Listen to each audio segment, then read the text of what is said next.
Olá, hoje nós vamos estudar os Salmos 101 a 105, versículos 1 a 4 do Salmo 101.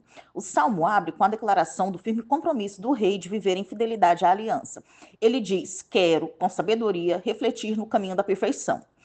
A fim de trilhar esse caminho, ele deseja exibir em sua própria casa, na sua vida privada, a sinceridade de coração, no que diz respeito àqueles que o aconselharão e o ajudarão a governar. Ele também rejeitará os que se desviam e os que têm o coração perverso. As políticas e os planos de um rei davídico deveriam se concentrar em servir o povo, especialmente em promover as condições pelas quais a benevolência pudesse se desenvolver. Os conselheiros infiéis não compartilham esses objetivos.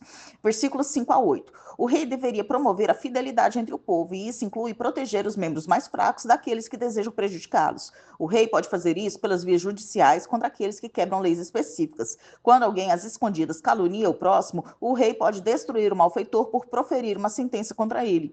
Existem situações para as quais o rei não tem uma punição legal para dar, como quando alguém demonstra desprezo pela aliança e por seu povo. Todavia, esse tipo de gente não permanecerá diante do rei, nem permitirá que fique em sua casa. Ao mesmo tempo, os olhos do rei ideal procurarão os fiéis da terra, para que morem com ele, e o fiel o servirá. Sob esse tipo de liderança, a cidade do Senhor pode ser um lugar feliz e santo, uma bênção para o mundo. Agora nós vamos estudar o Salmo 102, versículos 1 e 2 do Salmo 102. O Salmo abre com uma nota de grande urgência. A súplica é desesperada e o salmista deseja que Deus responda apressadamente. Não escondas de mim o teu rosto é uma expressão simbólica usada pelo salmista que pensava que Deus tinha se esquecido dele. O rosto de Deus representa a bênção da sua presença. Versículo 3. Os meus dias desaparecem como fumaça é uma metáfora para dizer que a vida passava rapidamente enquanto o salmista sofria dor física. Versículos 4 e 5. O coração, sede da motivação, estava ferido como por uma doença. Seco como a erva mostra o desânimo do salmista. Ele esperava pela morte como o último livramento de uma vida de perseguição e opressão. Versículos 6 e 7. O pelicano e a coruja são símbolos de uma vida de solidão em lugares desolados. Passarinhos solitários expressa a sensação do salmista de ter sido abandonado, tanto por Deus como pelos homens. Versículo 8. O salmista sofria insultos, zombaria e falsas acusações dia e noite. Versículos 9 e 10. O salmista percebia suas circunstâncias como sendo resultado direto de Deus o expulsar de sua presença. Versículo 11. A frase, como a sombra que declina, associa o pôr do sol ao fim da vida. Como a erva me vou secando, é uma expressão metafórica para a morte. Versículo 12. O salmista inicia uma nova seção do Salmo contrastando a fragilidade e vulnerabilidade da humanidade com a natureza eterna e imutável do Senhor. Enquanto o nome de Deus permanece por todas as gerações, o homem já não é lembrado depois que morre. Versículos 13 e 14. Ao levantar-se, o levantar do Senhor significa juízo. O salmista antecipa a iminente restauração de Sião e o retorno da presença do Senhor à cidade santa. Os atributos do Senhor de justiça, misericórdia e compaixão são revelados por meio de seus atos poderosos de livramento de inimigos. Os servos do Senhor, os membros de uma comunidade unificada, tinham prazer em Jerusalém mesmo depois de ela ser reduzida a pedras e pó. O valor de Sião para o seu povo não diminuiu apesar da invasão babilônica. Versículos 15 a 17. A volta do Senhor tem implicações em todo o universo. Todas as nações e seus líderes reconhecerão e adorarão o Deus de Israel. A glória e a onipotência do Senhor serão reveladas por meio da reconstrução de Jerusalém e da presença permanente de Deus entre o seu povo. Versículos 18 a 20. As gerações futuras, o povo a ser criado, louvará o Senhor, dizendo que quando o Senhor olhou a terra, ele ouviu os clamores dos exilados, reconheceu o apuro do seu povo e trouxe livramento. Centenas de anos antes, Deus também tinha ouvido os israelitas no Egito e olhado para eles com grande interesse. O gemido dos cativos também pode ser traduzido como suspiro, lamento. Os condenados à morte é uma expressão que descreve a desesperança dos cativos. Versículos 21 e 22. O fiel livramento de Deus em favor de seu remanescente, libertando-o da Babilônia, dá testemunho do seu nome santo. No Oriente Antigo, o nome de uma pessoa refletia sua natureza e caráter. A ênfase em Sião e Jerusalém reforça a associação do nome divino com a capital. A congregação das nações para uma adoração universal ocorrerá por ocasião da volta do Senhor a Sião. Versículos 23 e 24. O salmista reconhece que Deus é o criador e sustentador da vida e pede que ele não o leve prematuramente. A eternidade de Deus contrasta com a natureza temporal da humanidade. Versículo 25. Por direito de criação, o Senhor Deus obteve a autoridade de governar e reinar sobre o cosmos. Versículos 26 e 27. A natureza imutável de Deus vai além do curso da história. Ainda que os céus e a terra, como uma veste, envelhecerão, eles passarão por uma transformação na vinda de Cristo. Versículo 28. O Senhor, que é eterno, pode garantir que os descendentes de seus servos habitem seguros, ou seja, que desfrutem do amor de Deus e do futuro de Sião. Agora nós vamos estudar o Salmo 103, versículos 1 e 2 do Salmo 103. O salmista efetua um diálogo público consigo mesmo. Ele se encorajou a louvar a Deus e assim encorajou também a outros para que seguissem o seu exemplo. A palavra hebraica, traduzida por benefícios, em hebraico é germul, Germul, significa dar a devida recompensa, ou seja, as bênçãos do Senhor. Versículos 3 a 5. Cura normalmente se refere à cura de alguma doença física, mas também pode ser usada como uma metáfora para a restauração moral e espiritual da vida. As iniquidades são como enfermidades, que enfraquecem e corrompem. É a misericórdia do Senhor que as afasta. Esses sentimentos refletem a própria experiência de Davi com o perdão de Deus. A palavra redime indica o pagamento de um resgate. Os israelitas resgatavam seus primogênitos, como em Êxodo 13, versículos 1 a 16. Havia também o resgatador da família que vingava a morte injusta de um parente próximo e aceitava a responsabilidade de suscitar um filho para continuar a linhagem de um irmão falecido. O povo de Deus é adornado com fidelidade pactual e misericórdia, como uma coroa de honra ou apreço oferecida a um dignatário ou rei. Estes versículos comunicam um sentido de providência divina e paz, de sorte que a força da mocidade se renova como uma águia. A águia é um símbolo de força, vitalidade e resistência da juventude. Versículos 6 e 7. Justiça e juízo para com os pobres e necessitados da sociedade refletem a integridade ética do rei como representante de Deus. A menção do Senhor manifestando os seus caminhos a Moisés faz alusão à fórmula divina que descreve o caráter de Deus. Deus demonstrou sua compaixão por seus feitos poderosos de vitória e pelo sustento do seu povo no deserto. Versículos 8 e 9. Nesta alusão a Êxodo 34, versículos 6 e 7, o salmista fez uso da fórmula divina como sendo a base na qual Israel experimentou o perdão do Senhor. Versículo 10. Embora a santidade de Deus exija pagamento pelo pecado, sua misericórdia e compaixão limitam sua disciplina. Versículos 11 e 12. A extensão da fidelidade pactual do Senhor é incompreensível e sua capacidade para remover as transgressões é imensurável. Tendo o Senhor perdoado o pecado, ele não mais existe e o pecador é salvo da cova.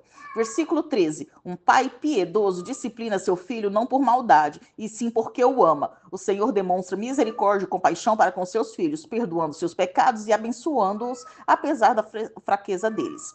Versículo 14. Deus conhece a nossa estrutura, ele sabe como somos feitos. Junto com a expressão somos pó, nos remete à criação da humanidade em Gênesis 2, versículo 7. O Senhor sabe da finitude da perspectiva humana, pois o pó não é eterno nem onisciente. Assim Deus é paciente com seu povo. Versículos 15 e 16. A natureza passageira desta vida é comparada ao breve florescer da erva e de uma flor, facilmente ressecados pelos fenômenos atmosféricos. Versículos 17 e 18. Os que temem o Senhor são os mesmos que guardam a sua aliança e que se lembram dos seus preceitos. Eles são os fiéis, que acreditam nas promessas e obedecem aos mandamentos. A aliança da circuncisão que os descendentes de Abraão deveriam guardar incluía a promessa de que o Senhor seria o Deus tanto dos descendentes como de seus pais. Porém, este salmo vai além disso. O fiel espera que Deus estenda seu amor salvador sobre os filhos dos filhos. Esse é o maior privilégio que Deus dá aos seus servos fiéis. Embora sua vida seja curta e pareça quase insignificante, eles ainda podem contribuir para o futuro bem-estar do povo de Deus, sendo pais e avós piedosos e de oração. Deus guarda a misericórdia até 1000 gerações. Versículo 19. Esse versículo refere-se ao reinado universal de Deus sobre toda a criação. A maravilha de ser o povo de Deus é que aquele cujo reino domina sobre tudo oferece o privilégio de abraçar seu reino com alegria. Versículos 20 a 22. O Salmo volta a chamar a todos a bendizer ao Senhor, incluindo os anjos valorosos em poder e até mesmo a criação física. A abundante bondade e misericórdia que as obras de Deus revelam compelem seu povo a chamar os anjos e toda a natureza a se unirem em sua celebração. O salmo termina com o salmista voltando a instar sua própria alma a bendizer o Senhor, com uma profunda apreciação de quanto louvor e admiração é devedor. Agora nós vamos estudar o Salmo 104, versículos 1 a 3 do Salmo 104. Estar vestido de glória e de majestade representa uma linguagem real tipicamente associada à realeza. Deus é identificado com a luz, e a luz representa a presença do Senhor em Jerusalém. A luz, primeiro elemento criado, dissipa as trevas e revela o mal. Sobre as águas na morada de Deus é uma referência à criação original, quando as águas estavam acima dos céus. Andar sobre as asas do vento se refere ao domínio de Deus. Versículo 4. Deus tanto pode transformar seus mensageiros em grandes forças cósmicas, como pode usar essas forças no seu serviço. Anjo pode significar servo ou mensageiro. Os ventos e a chuva, controlados por Deus, são agentes de juízo e de bênção. Fogo abrasador se refere ao relâmpago. Versículo 5. Enquanto os versículos 1 a 4 descrevem a soberania do Senhor sobre as forças da natureza, a ênfase neste versículo muda para o Senhor como o rei sobre a terra. Por meio de sua ordem, Deus lançou os fundamentos da terra, estabeleceu a terra sobre o seu eixo. Versículos 6 a 8. Estes versículos se referem ao terceiro dia da criação. Ante a repreensão de Deus, as águas fugiram como guerreiros que fogem da batalha e se apressaram ao som da voz de Deus. As águas do dilúvio retrocederam, descobrindo os montes e redefinindo os vales, restaurando a terra ao seu estado natural. Assim como o Senhor lançou os fundamentos da terra, assim também os montes e os vales permaneceram nos lugares que Deus estabeleceu para eles. Versículo 9. Como Criador soberano, Deus fixou um limite que as águas não podem ultrapassar, para que elas não tornem mais a cobrir a terra. Essa expressão faz lembrar a aliança do Senhor com Noé, quando ele prometeu que nunca mais destruiria a terra por meio de um dilúvio. Versículos 10 a 13. Esta seção passa da divisão entre a água e a terra para a maneira como Deus, de forma abundante, supre a água para os animais da terra que dela dependem. O termo animais do campo refere-se aos animais selvagens. Os jumentos selvagens são onagros, uma espécie de jumento que parece não ter sido domesticada. Isso sugere que esses locais, como vales e montes, não são habitados pelo ser humano. Embora Deus tenha feito o mundo como lugar ideal para os seres humanos viverem, sua criação está repleta de mais criaturas do que simplesmente as que têm utilidade para o homem, e isso ajuda o justo a admirar o cuidado abundante de Deus. Versículos 14 e 15. A vegetação provê alimento para o gado e também para a raça humana. No centro deste salmo está a humanidade, representante das criaturas mais excelentes de Deus e coroa da sua criação. O azeite que dá brilho ao rosto descreve simbolicamente a abundância da provisão de Deus e a satisfação de alimentos ricos. Pão indica todo tipo de comida. Versículos 16 a 18. O Líbano, bem irrigado, com suas árvores gigantes, revoadas de pássaros e animais alpinos, era a epítome do parque terrestre de Deus. Arganaz é um tipo de roedor. Versículos 19 e 20. Os ciclos do Sol e da Lua regem as estações do ano, são um reflexo da confiabilidade e soberania de Deus sobre a criação. Deus controla a escuridão e a luz, bem como o ciclo vital das criaturas do dia e da noite. Versículos 21 e 23. Os predadores, como os leõezinhos, vão atrás de sua presa e buscam de Deus o sustento. Esta atividade é admirada e até mesmo vista como parte do funcionamento apropriado do mundo, desde que esses animais não ameacem os rebanhos ou o homem. Versículos 25 e 26. Depois de celebrar o cuidado de Deus com os animais da terra, o salmo passa ao grande mar, no qual se movem seres sem conta, que se refere ao quinto dia da criação. O Leviatã aqui é provavelmente o nome poético para uma baleia e é, portanto, uma das grandes criaturas marinhas. Versículos 27 a 30. Todas as coisas vivas da terra e no mar dependem de Deus para suprir-lhes o que comer a seu tempo e até mesmo a respiração, para que possam continuar a viver. Eles também dependem que Deus lhes renove a face da terra, ou seja, que sejam bem-sucedidos em sua reprodução. De acordo com todo este salmo, Deus, de quem todos dependem, é generoso, alguém seguro em quem confiar. Versículos 31 a 35. A meditação sobre a bondade de Deus será agradável a ele se seu povo puder aprender com isso a admirar e confiar naquele que é o Criador e soberano de todas as coisas, e a lhe cantar louvores do fundo do coração. O versículo 35 faz a única menção ao pecado humano no salmo todo, embora tenha sido feita alusão ao pecado no versículo 29. Os pecadores e os perversos, como de forma geral nos salmos, são aqueles que rejeitam o gracioso domínio do Senhor e insistem em sua rebelião. Tal condição de dureza contra Deus é uma mancha no bom mundo de Deus. A oração para que eles desapareçam da terra será respondida no tempo de Deus. O propósito dessa oração, nesse contexto, não é fomentar o ódio aos pecadores humanos, mas aos diversos pecados que tanto mancham e contaminam uma boa criação de Deus. O fiel não desejará ser identificado com esse tipo de gente e desejará que sua vida esteja cada vez mais em sintonia com a bondade de Deus. Agora nós vamos estudar o Salmo 105, versículos 1 e 2 do Salmo 105. O verdadeiro povo de Deus presta por todo mundo testemunho jubiloso sobre a graça divina, narrando todas as suas maravilhas como atos de graça e de juízo que Deus realiza ao longo da história. Deus entra na história e age graciosamente em favor do seu povo, notavelmente através da vida, da morte, da ressurreição e da ascensão do seu Filho unigênito. Versículos 3 e 4. Poder é um termo figurado para a arca que simbolizava a presença do Senhor e precedia Israel em batalhas. Versículos 5 e 6. Lembrar-se das obras de Deus é mais do que rememorar os acontecimentos, significa reagir com fé e obediência ao que elas significam. Enquanto Israel se lembrasse das maravilhas de Deus, ele também se lembraria de suas promessas pactuais. Os juízos de Deus são